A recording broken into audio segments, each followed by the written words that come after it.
स्वागत है आपका एक और इंटरव्यू सेशन में। आज हमारे साथ एक और गेस्ट जुड़ चुके हैं जो कि एम्स से ही है। जैसा कि पिछला इंटरव्यू भी हमने लिया था अंकुल जी का, जो कि एम्स से ही थे। तो मैम, अभी आप अपना एक इंट्रोडक्शन दे दो जिसमें आपके नीट एआईआर और नीट के मार्क्स रहे और आपका नाम वगैरह, और कौन से मेडिकल कॉलेज से आप एमबीबीएस की स्टडी कर रहे हो। ओके।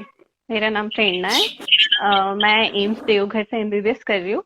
मेरी एआईआर रैंक थी 2020 में 9177 और मार्क्स थे मेरे 628।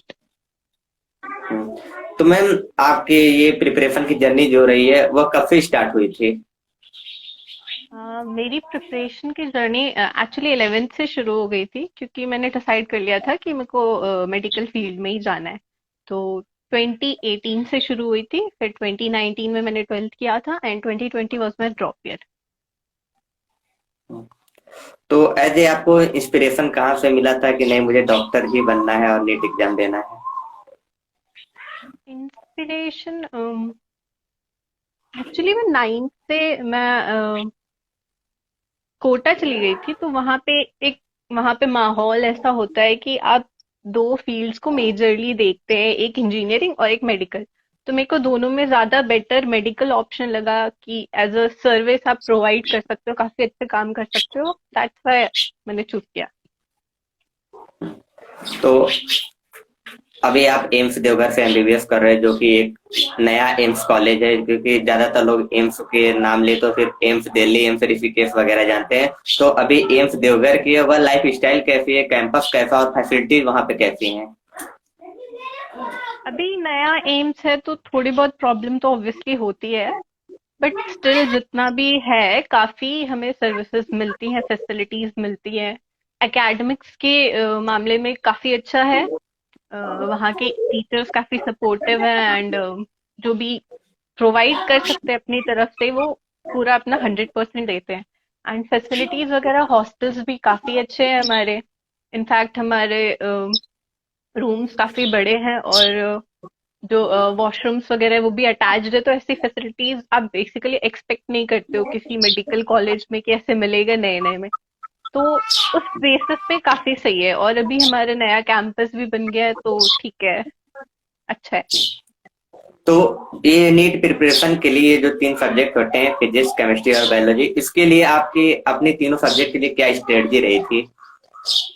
अब तीनों सब्जेक्ट में मेरा सबसे वीक पॉइंट था बायोलॉजी, क्योंकि मेरे को फिजिक्स काफी पसंद थी। तो फिजिक्स में तो मैंने यही किया था कि जितने न्यूमेरिकल्स वगैरह हो सके, कैलकुलेशंस हो सके, बेसिकली मैं उसी पे ध्यान देती थी। और केमिस्ट्री में इनऑर्गेनिक और ऑर्गेनिक में बहुत ज्यादा एफर्ट्स मारने पड़ते थे, तो उसको मैंने बहुत ज्यादा मतलब पढ़ा, रिपीटेडली पढ़ा है, तब जाके थोड़ा बहुत इम्प्रूवमेंट हुआ है उससे। और बायोलॉजी तो एनसीईआरटी, प्रॉपर एनसीईआरटी, उसके अलावा और कुछ ज्यादा पढ़ा नहीं है मैंने। हम्म, पहली बार सुन रहा हूँ कि नीट एस्पिरेंट्स बोल रहे हैं कि बायोलॉजी मेरी अच्छी नहीं थी। ज्यादातर लोग फिजिक्स बोलते हैं। हाँ हाँ, बट मेरा यही था, मेरी फिजिक्स अच्छी थी और मेरे को बहुत पसंद थी। मैं यही करती थी कि मेरे को पढ़ने का मन नहीं होता था, मैं फिजिक्स खोल के बैठती थी कि मन बनाते हैं पहले, फिर बायोलॉजी पे शिफ्ट करेंगे। हम्म, तो प्रिपरेशन के दौरान काफी अच्छे बुरे समय आए होंगे, तो प्रिपरेशन के दौरान सबसे अच्छा टाइम आपका कौन सा था। सबसे अच्छा टाइम था जब मेरे एफर्ट्स में इम्प्रूवमेंट आ रही थी, मेरी मार्क्स अच्छे हो रहे थे।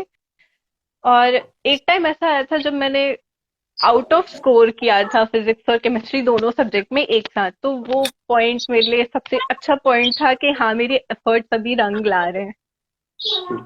और सबसे बैड टाइम कौन सा था प्रिपरेशन के टाइम पर।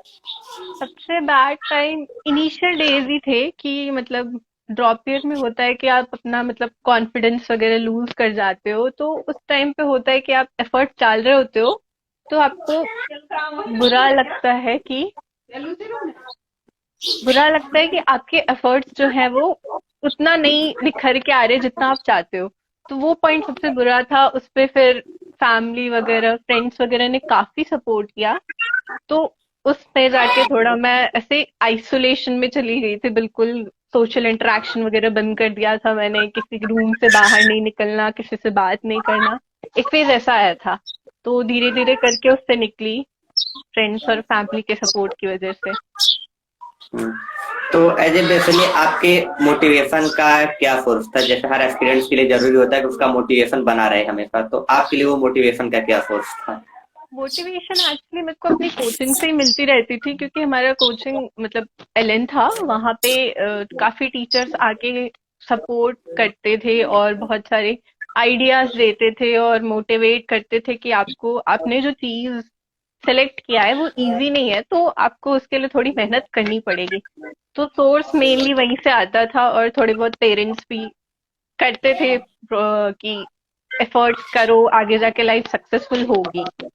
हम्म। तो अभी एक बढ़िया क्वेश्चन पूछने जा रहा हूँ आपके लिए।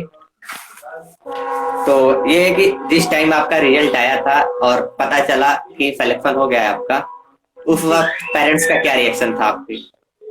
उस वक्त पेरेंट्स काफी खुश थे, मतलब मेरे को तो ऐसा लगता है मेरे से ज्यादा मेरे पेरेंट्स ही खुश थे, क्योंकि जिस टाइम मैंने ड्रॉप लिया था उस टाइम मेरे से ज्यादा मेरे पेरेंट्स परेशान थे, तो बेसिकली वो मेरे से ज्यादा खुश थे ऑब्वियसली।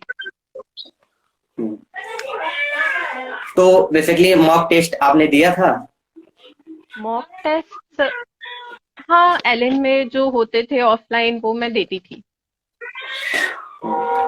तो ये जैसे कई एस्पिरेंट्स का क्वेश्चन ये रहता है कि वो मॉक टेस्ट को जो स्कोर रहता है वो इम्प्रूव नहीं कर पाए, तो उसके लिए क्या स्ट्रेटजी होनी चाहिए कि हर मॉक टेस्ट पे जैसे बेसिकली सबका रहता है कि स्टार्टिंग में मतलब लो स्कोर रहता है, फिर धीरे धीरे हाई होता है, तो उसके लिए क्या स्ट्रेटजी सही होनी चाहिए एज ए आपके ओपिनियन से?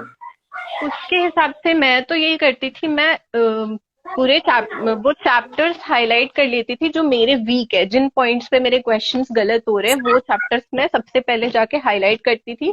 फिजिक्स में अलग से, केमिस्ट्री में अलग से और बायोलॉजी में अलग से। फिर उन क्वेश्चंस को मैं उन चैप्टर्स को पढ़ने के बाद वापस वो क्वेश्चंस सॉल्व करती थी, तो भी आपको एरिया क्लियर हो जाता है कि कौन से चैप्टर्स हैं जिस पे आपको ज्यादा ध्यान देना चाहिए, तो उस हिसाब से मैंने अपना प्रिपेयर किया था। तो मैम ये बेसिकली हमारे इस सेशन का आखिरी क्वेश्चन है कि जाते जाते आप तीनों सब्जेक्ट के लिए हमारे फ्यूचर डॉक्टर्स जो कि आपके जूनियर भी होने वाले हैं कुछ साल बाद, तो उनके लिए हर सब्जेक्ट की क्या स्ट्रेटजी होनी चाहिए सही तरीके से? फिजिक्स के लिए जितनी प्रैक्टिस कर सकते हो, जितने कैलकुलेशंस कर सकते हो, जितना उसको फॉर्मूलेस को रिवाइज करो, लिख लिख के क्वेश्चंस करो, उतना ज्यादा सिंपल रहेगा। और प्रैक्टिकली सोचो थोड़ा फिजिक्स को। देन केमिस्ट्री में है कि याद करना है आपको चीजों को, तो आप लिख लिख के याद कर सकते हो। और बायोलॉजी इज प्रॉपर एनसीईआरटी, मतलब मैंने तो एनसीईआरटी के अलावा शायद ही कुछ पढ़ा हो, तो एनसीईआरटी और एनसीईआरटी एनसीईआरटी घोट के पी जाओ, बायो अच्छी हो जाएगी, बहुत अच्छी हो जाएगी। तो जैसा कि आपका फिजिक्स बहुत अच्छा था, तो हमारे सभी एस्पिरेंट्स के लगभग 80% का फिजिक्स वीक होगा, तो एज ए फिजिक्स के लिए आप स्पेशल कुछ बताइए कि मतलब किस किस चैप्टर पर ज्यादा फोकस करना चाहिए, कौन कौन से ज्यादा इंपॉर्टेंट, किस चैप्टर से ज्यादा क्वेश्चन बनते हैं? फिजिक्स में एक तो थर्मल फिजिक्स जो है वो काफी सिंपल है, अगर एक बार आप उसको सोच लो, थोड़ा लॉजिकली समझ लो ना, तो काफी सिंपल होती है और वो बहुत स्कोरिंग भी होती है क्योंकि इसमें क्वेश्चंस आते हैं। फिर काइनेमैटिक्स वगैरह जो है वो बेसिक फिजिक्स है, वो अगर आपने तैयार कर ली तो आपकी आगे की जो फिजिक्स है, वर्क, एनर्जी, ये सब सारे जो चैप्टर्स हैं आप बहुत अच्छे से उसको प्रिपेयर कर सकते हो, तो इन दो चीजों पे आप ध्यान रख सकते हो।